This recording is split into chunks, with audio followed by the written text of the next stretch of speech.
Hey guys, welcome back. Today we're going to be learning about how to do a SAM Splint and a Sling and Swathe together. First, I'm going to start off by teaching the SAM Splint.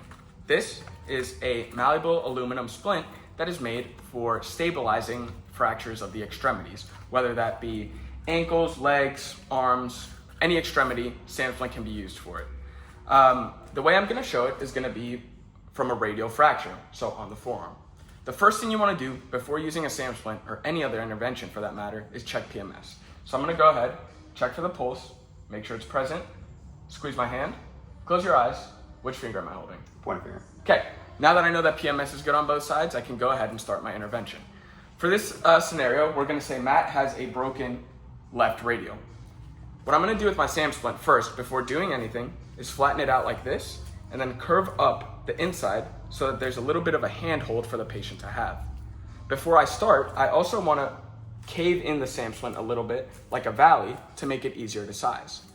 Now that I know that his left arm is injured, I want to measure the SAM Splint on his right arm to avoid any pain or difficulty when sizing. So I'm going to ask him to hold this SAM Splint with his uninjured arm, and then I'm going to use that valley I've made to adjust the SAM Splint to fit his arm. Once it's been sized, I can ask him to let go and go ahead and move the SAM Splint to the injured arm. The sizing is right about the same.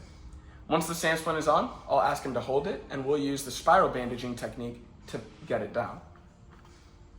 I'll start by bandaging at his wrist and then move in a spiral motion up the arm right until before the elbow starts. Once I've gotten here, I can take my bandage, tuck it into a previous fold, and the SAM Splint is complete. Now, if Matt also had any sort of clavicular or shoulder injuries, I would want to sling and swathe. A sling and swathe starts with your triangle bandage, which looks just like this. When you're sling and swathing, the first step is to open up your triangle bandage completely so that one of the corners is pointing down, like that one right there.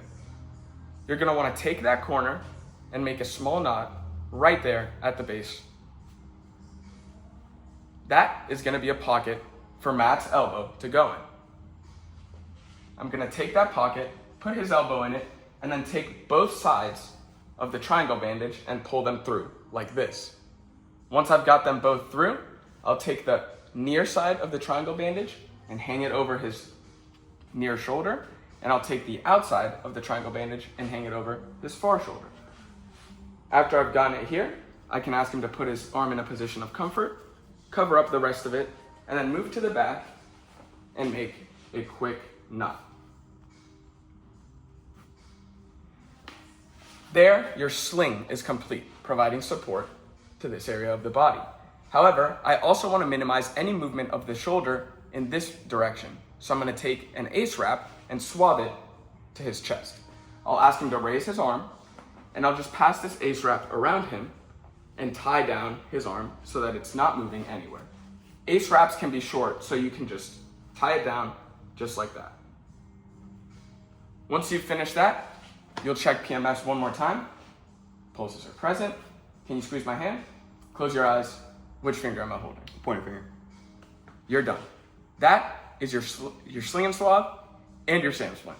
See you next video.